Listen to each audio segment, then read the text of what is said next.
नमस्कार दोस्तों।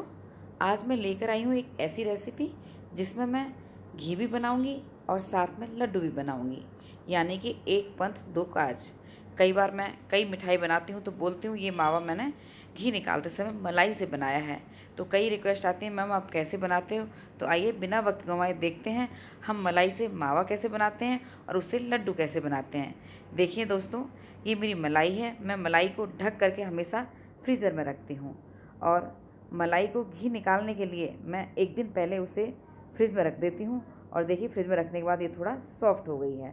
अब इस मलाई को मैं एक कढ़ाई में डाल दूँगी और कढ़ाई भारी तल्ले की होनी चाहिए और धीमी फ्लेम पर इसे लगातार इस तरीके से चलाते हुए मेल्ट होने दूँगी। देखिए दोस्तों, लगभग 5 मिनट बाद धीमी फ्लेम पर लगातार हमने चलाते हुए मलाई को मेल्ट कर लिया है। अब हमें मलाई को चलाते हुए लगभग 10 मिनट हो गए हैं और पूरी तरह से ये मलाई मेल्ट हो गई है। इस समय हम गैस की फ्लेम मीडियम कर देंगे और दोस्तों, मलाई को हमेशा लगातार चलाते रहना है, वरना ये तले में लग जाती है। देखिए अब मलाई को हमें चलाते हुए मीडियम फ्लेम पर लगातार 20 मिनट हो गए और देखिए ये काफ़ी थिक हो गई है। बस इसी तरह से हमें गैस की फ्लेम मीडियम रखनी है और लगातार इसे इसी तरीके से चलाते हुए रहना है। देखिए हमारी मलाई काफ़ी गाढ़ी हो चुकी है और अब इसमें से घी भी सेपरेट होना शुरू हो गया है।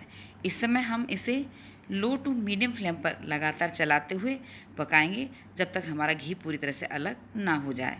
अब देखिए दोस्तों, हमारी मलाई से घी काफ़ी अलग हो गया है और मलाई हमारी काफ़ी गाढ़ी हो गई है।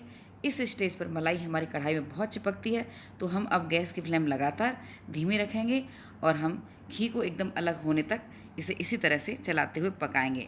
देखिए हमारी मलाई से घी एकदम अलग हो गया है और हमारी जो मलाई था उसका मावा भी बनना स्टार्ट हो गया है। हमें मावा और ज़्यादा नहीं पकाना है, वरना इसका रंग डार्क हो जाएगा। इस समय हम गैस की फ्लेम बंद कर देंगे। अब एक बॉल के ऊपर मैंने ये छलनी रख दी है।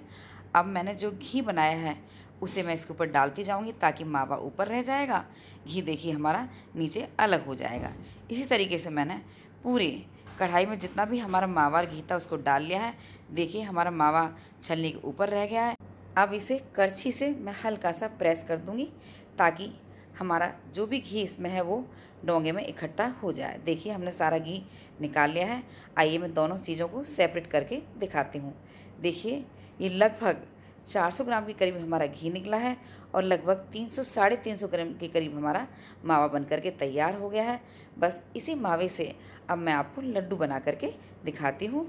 लड्डू को हेल्दी बनाने के लिए मैंने 100 ग्राम ये बादाम लिए हैं और लगभग 100 ग्राम मैंने ये नारियल का बुरादा लिया है और लगभग 200 ग्राम मैंने ये बूरा लिया है और 100 ग्राम मैंने ये तरबूजे के बीज लिए हैं जिसे मगज भी कहते हैं।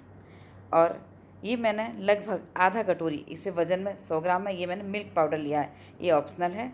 और 4 से 5 छोटी इलायची के दाने को मैंने क्रश करके ले लिया है। अब देखिए ये कढ़ाई है जिसमें मैंने घी बनाया था। मेरी कढ़ाई बिल्कुल साफ़ है और तले में बिल्कुल मलाई चिपकी नहीं थी।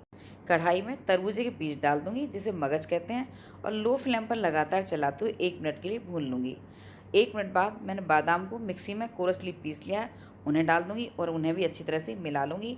साथ में जो ये नारियल का बुरादा मैंने लिया है इसे भी डाल दूँगी और धीमी फ्लेम पर लगातार चलाते हुए इन्हें रोस्ट होने दूँगी।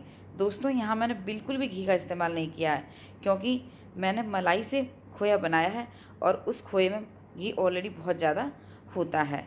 देखिए हमारे मिक्सचर से अच्छी खुशबू आने लगी है, ये अच्छे से भुन गया है। अब मैं इसमें मावा डाल दूँगी। देखिए इस मावे में कितना घी है और इसे मैं अच्छी तरह से मिला लूँगी। देखिए हमारी सभी सामग्री अच्छे से मिल चुकी हैं।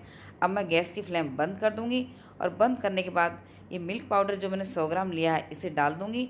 ध्यान रहे मिल्क पाउडर टोटली ऑप्शनल है, इच्छा है डालिए वरना आप इसे स्किप कर सकते हैं।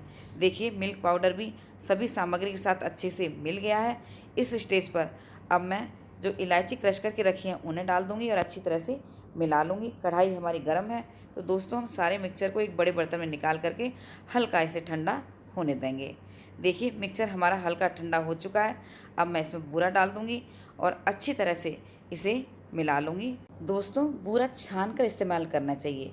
मेरा भी बूरा छना हुआ है लेकिन डिब्बे में रखने के बाद डली बन ही जाती हैं, तो उन डली को अच्छी तरह से तोड़ते हुए इसे मिलाना है। देखिए हमारा मिक्सचर अच्छी तरह से तैयार है और देखें परफेक्ट है या नहीं।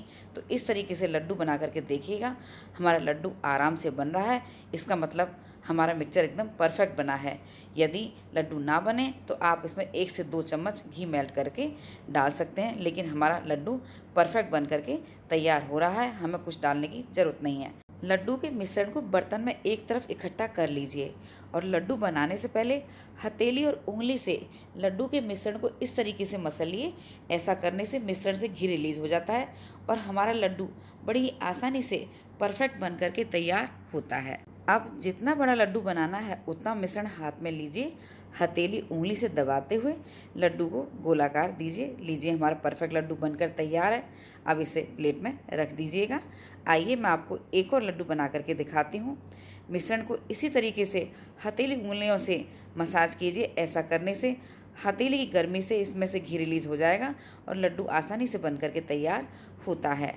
अब जितना बड़ा लड्डू बनाना है उतना मिश्रण हाथ में लीजिए और अंगूठे, उंगली, हथेली से दबाते हुए लड्डू बना करके तैयार कीजिए। लीजिए हमारा दूसरा लड्डू भी परफेक्ट बन करके तैयार है। इसे भी प्लेट में रख लीजिए। ठीक इसी तरीके से दोस्तों सभी लड्डुओं को बना करके हमने तैयार कर लिया है और देखिए हमारे सभी लड्डू कितने परफेक्ट बन करके तैयार हुए हैं। आइए एक लड्डू को तोड़ के दिखाती हूँ।